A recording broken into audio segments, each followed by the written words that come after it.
The Fourth Way by P.D. Ouspensky. Gurdjieff. Right understanding requires a right attitude. We must understand that we have no control. We are machines, that everything happens to us. But simply speaking about it does not change these facts. To cease being mechanical requires something else, and first of all, it requires a change of attitude. One thing over which we have a certain control is our attitudes. Attitudes towards knowledge, towards the system, towards work, towards self-study, towards friends, and so on. We must understand that we cannot do, D-O, but we can change our attitudes.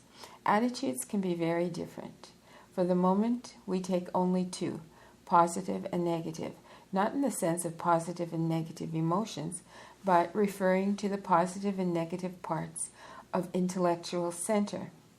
The part which says yes and the part which says no, that is, approval and disapproval. These are two chief attitudes. It is very important to think about attitudes because very often we take a negative attitude towards things we can understand only with a positive attitude. For instance, it may happen that people take a negative attitude towards something connected with their work.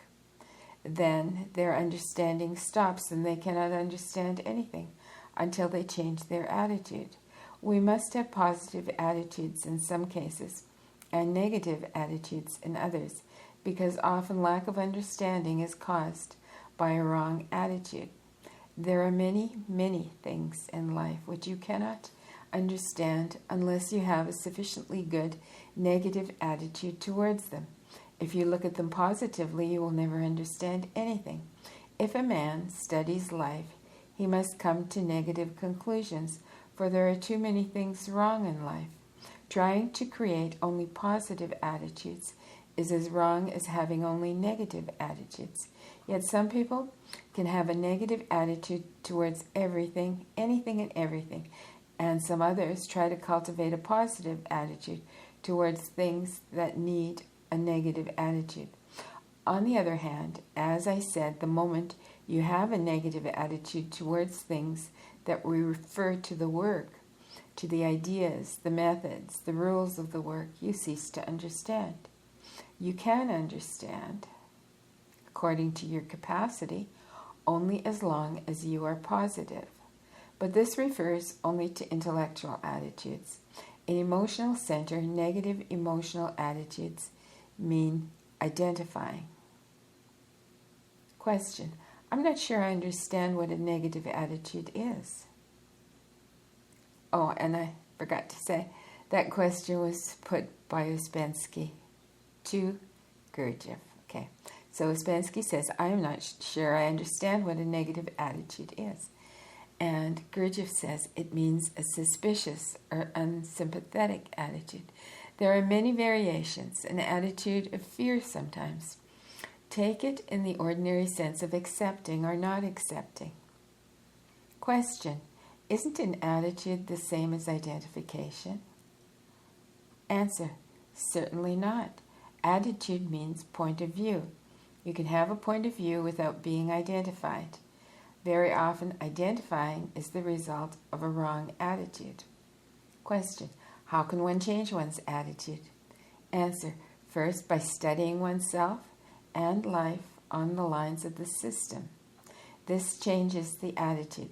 This system is a system of different thinking, or rather of different attitudes, not merely of knowledge. Then a certain valuation is necessary. You must understand the relative values of things. We do not speak about doing yet. We speak about study. We must study and come to understand things which are only words for us now, and often words used in a wrong sense and in a wrong place. It is necessary to understand and remember certain fundamental principles. If you do this, you will start in the right way. If you do not understand or remember them, things will go wrong. Generally, there are 3 or 4 chief stumbling blocks, and unless you understand and remember the fundamental principles, you will fall over one another over one or another of them. Question. I find that I generally value the system with my mind, but how am I to increase my emotional valuation so as to make greater efforts? Answer. By better understanding and by trying to remember yourself. Understanding cannot be only in the mind. I explained that it means the working of several centers at the same time, and the part of the emotional center plays in it is very important because there can be no deep understanding without emotional energy. Question. Can you explain more why a certain attitude is necessary in order to understand a thing? Answer. Try to think about it. Try to see for yourself why it is necessary, and try to find what an attitude or point of view means. It is a process of thinking, putting things together, all the things that we already know, all the ideas and principles we have learned, and being able to see facts from a new point of view. To think in a new way is a very difficult thing, for the old way of thinking is kept up by old habits of thinking, old associations, attitudes, and the influence of things themselves. Suppose you have a certain attitude towards something, and this thing itself is trying to keep this attitude in you by all possible means. Then, if you change it, if you direct it, you will feel a big step. You will make a big step. Let me read that last sentence again. Then if you change it, if you direct it, you will make a big step. Question. We have been told that real work on being requires realization of how to get right understanding. You also said that we must understand what we want. Answer. There are several reasons for that. Understanding is the strongest force we have which can change us. The more understanding we have, the better the results of our own efforts. As to knowing what you want, just imagine yourself going to a big shop with many different departments. You must know what you want to buy. How can you get something if you do not know what you want? But first of all, you must know what is in the shop. Otherwise, you may ask for things they do not sell. This is the way to approach the problem.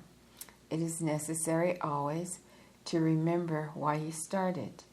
Do you want to get things you can get from ordinary life or different things? Do you want to get things you can get from ordinary life or different things? Is it worthwhile trying? Our capacity for imagination, generally used so wrongly, can help in this case. But you must control it at the same time and not let it run away with you. We call it imagination if it runs away with us.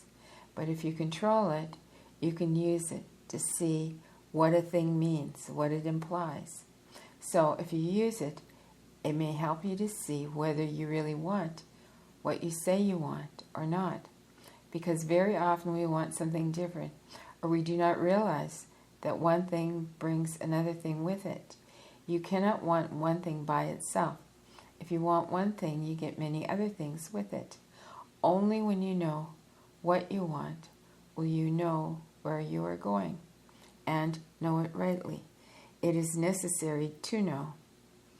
It may be quite fantastic, quite impossible from the ordinary point of view, and yet it may be right, or it may look very simple and right, and yet be impossible. Question. Can you tell me what I should aim at? I mean, what it is possible to acquire through the work? Answer. As a general answer, the only aim is change of being. The aim is to reach higher states of consciousness and be able to work with higher centers. All the rest is for that in order to achieve that. All the rest is for that in order to achieve that. It is necessary to do 1,000 things that seem to have no relation to it, but they are all necessary because we live below the normal level. First, we must reach the normal level, and second, we must try to develop new things and possibilities. No one can help you in this, only your own work and your own understanding. You must begin with understanding.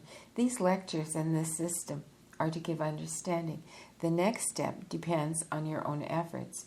Change of being can only be achieved if you remember all that has been said and you do not make exceptions for yourself and leave out things that you do not like. If you do this, you will not have a right relation to what is said, and even if you try to remember it, it will change nothing. Question: what do you mean when you say that we live below our normal level? What is normality? Answer: normality is a capacity for development. Usually people are below normal. Only from the level of ordinary man does the possibility of development begin.